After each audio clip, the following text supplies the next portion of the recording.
Hello viewers, welcome to Rachel Bangla BD. সবার প্রথম কথা বলবো ডান হাসানের বিষয়। আর ডান হাসান ডাব্লিউডাব্লিউই এর স্যাটারডে নাইট মেইন ইভেন্টের অফিসিয়াল পোস্টার এসেছে।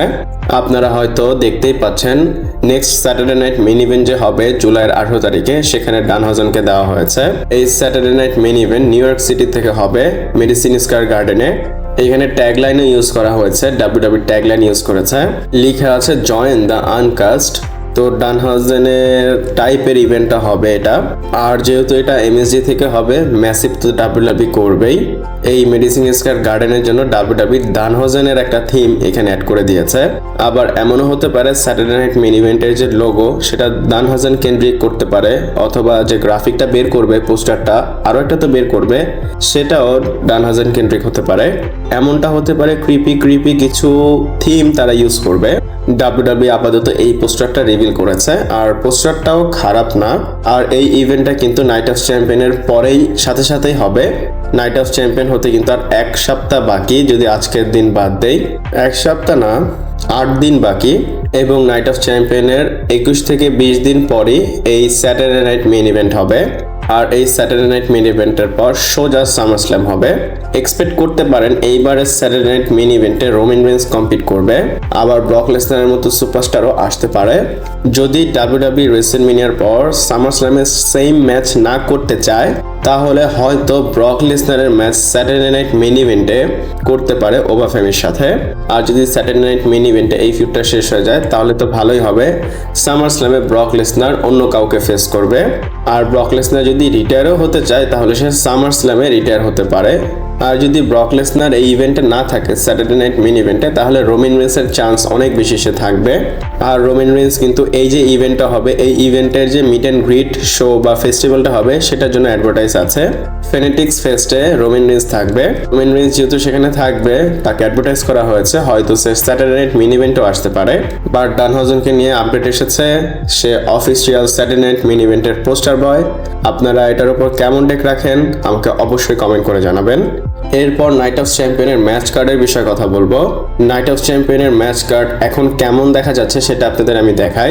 এখনের জন্য 4টা ম্যাচ কনফার্ম করা হয়েছে। আপনারা হয়তো বলতে পারেন যে ভাই একটা কনফার্ম করা হয়েছে, আপনি 4টা কেন বললেন? আপনাদের কথাও ঠিক, কিন্তু আমি আপনাদের বুঝিয়ে বলি। বাকি 3টা ম্যাচও অলমোস্ট কনফার্ম, জাস্ট আমরা ওয়েট করতেছি। প্রথম যে ম্যাচটা কনফার্ম করেছে ডাব্লিউডাব্লিউই, সেটা হচ্ছে সেথ রলিন্স ভার্সেস ব্রন বেকারের ম্যাচ। আর এটা স্টিল কেজ ম্যাচ হবে এবং নাইট অফ চ্যাম্পিয়নের এটা প্রথম ম্যাচ হবে। এটা কিক অফ করবে, মানে এটাই শোটাকে শুরু করবে। তারপর সেকেন্ড ম্যাচ হচ্ছে ওবাফেমি ভার্সেস জিওসো অর জেভন ওভেন্স। আর এই ম্যাচ হবে WWE king of the ring টুর্নামেন্টের ফাইনালে। আপনারা জানেন ওবাফেমি অলরেডি কোয়ালিফাই করেছে ফাইনালের জন্য। আর ওই দিক দিয়ে জিওসো ভার্সেস জেভন ওভেন্সের মধ্যে যে জিতবে সে ফাইনালে যাবে এবং ফাইনালে ওবাফেমিকে ফেস করবে। আমার মনে হয় কালকে যদি নাও করে ম্যাচটা, নেক্সট মানডে নাইট রতে এই ম্যাচটা করবে জিওসো ভার্সেস জেভন ওভেন্সের।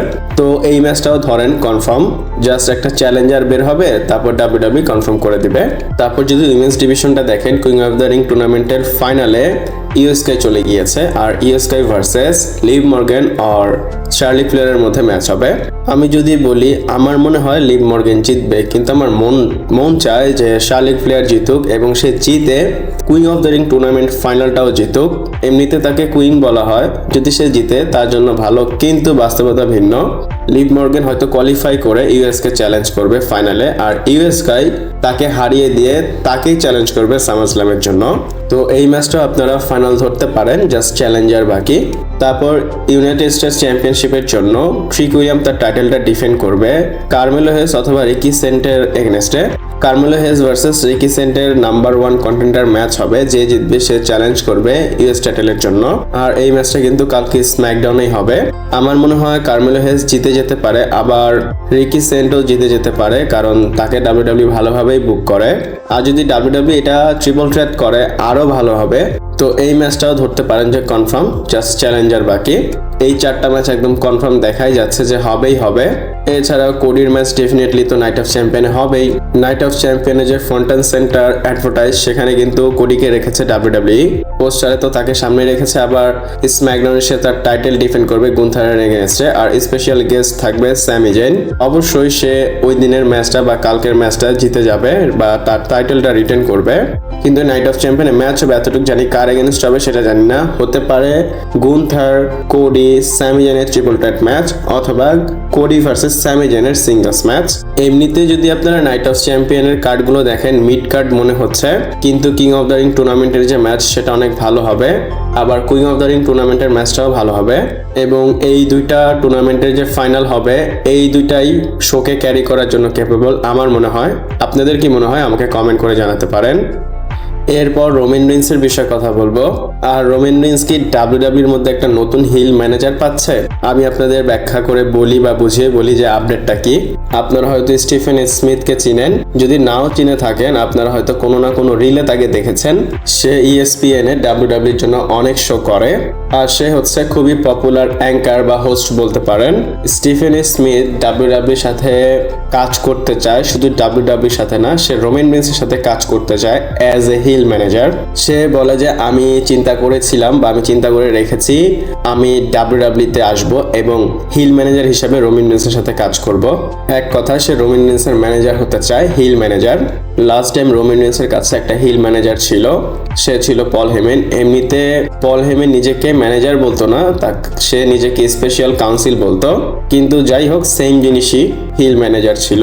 আর এখন স্টিফেন স্মিথ পল হেমেনের মতো হিল ম্যানেজার হতে চায়। আমার প্রশ্ন হচ্ছে আপনারা কি দেখতে চান? আমি যদি বলি একদমই না। আমি ব্লাড লাইনের মধ্যে কোনো সেলিব্রিটি দেখতে চাই না। আমি চাই না ব্লাড লাইনের স্টোরিটা সেলিব্রিটিরা এসে রুন করে দেখ। আর স্টিফেন স্মিথের সাথে তো রোমান রিন্সের ব্লাড লাইনের কোনো লেনদেনই নেই, তাকে কেনই আসতে হবে বা কেনই ডাব্লিউডাব্লিউ রাখবে? আমি চাই না স্টোরিতে দেখতে। এক কথায় আপনারা দেখতে চান কিনা কমেন্ট করে জানাতে পারেন। এরপর মানডে নাইট রয়ের বিষয়ে কথা বলবো এবং বলতে পারি রোমান রিন্সকে ছাড়া মানডে নাইট রয়ের ভিউয়ারশিপ উপরে চলে গিয়েছে। আমি বলতেছি না এই এপিসোডের কথা যেটা হয়েছে, এই এপিসোডের আগের এপিসোডের কথা বলতেছি। জুনের 8 তারিখের যে সেটার কথা বলতেছি। এটার ভিউয়ারশিপ এসেছে 2.4 মিলিয়ন। আর এটার আগের মানে যেটার মিলিয়ন বললাম সেটার আগের কম্পারিজনে অনেক বেশি, অনেক বেটার। আর ওইটার ভিউয়ারশিপ এসেছিল 2 মিলিয়ন। আর ওই শোতে কিন্তু রোমান রিন্স ছিল। যে এপিসোডে রোমান রিন্স ছিল সেটার ভিউয়ারশিপ এসেছিল 2 মিলিয়ন, আর যে এপিসোডে রোমান রিন্স ছিল না সেটার ভিউয়ারশিপ এসেছিল 2.4 মিলিয়ন। আর এটা খুবই ক্রেজি। রোমান রিন্স নাই, ভিউয়ারশিপ উপরে যাচ্ছে, রোমান রিন্স আছে, ভিউয়ারশিপ নিচে যাচ্ছে। আপনাদের মনে করাই দেই, রোমান রিন্স যে এপিসোডে ছিল সেই এপিসোডের ভিউয়ারশিপ আরো বেশি আসতো। নেটফ্লিক্সে যারা আছে তারা ট্রিপল এটাও কাউন্ট করেছে রয়ের সাথে সাথে। নেটফ্লিক্সের যারা আছে ট্রিপল এর যে এলগ্রান্দো আমেরিকানো মার্কস ভার্সেস মাস ম্যাচ হয়েছিল সেটা কাউন্ট করেছে বা সেটা অ্যাড করেছে, এর জন্য ভিউয়ারশিপ কম লেগেছে বা কম হিসাবে বের হয়েছে। আর রোমান রিন্সের জন্য ভিউয়ারশিপ কম আসেনি, অন্য কারণে এসেছে, আপনারা তো বুঝেছেন। এমনিতে ভিউয়ারশিপটা আরো বেশি আসতো যদি ট্রিপল এর ম্যাচটা তারা অ্যাড না করতো। আশা করি আপনারা বুঝেছেন। এটা নিয়ে অনেক ট্রল হচ্ছে, তাই বিষয়টা আপনাদের সাথে শেয়ার করলাম। ভিডিওটা এই পর্যন্তই ছিল। ভালো লাগলে লাইক করবেন, শেয়ার করবেন, সাবস্ক্রাইব করে পাশে থাকবেন। পরবর্তী ভিডিওতে আবার দেখা হচ্ছে।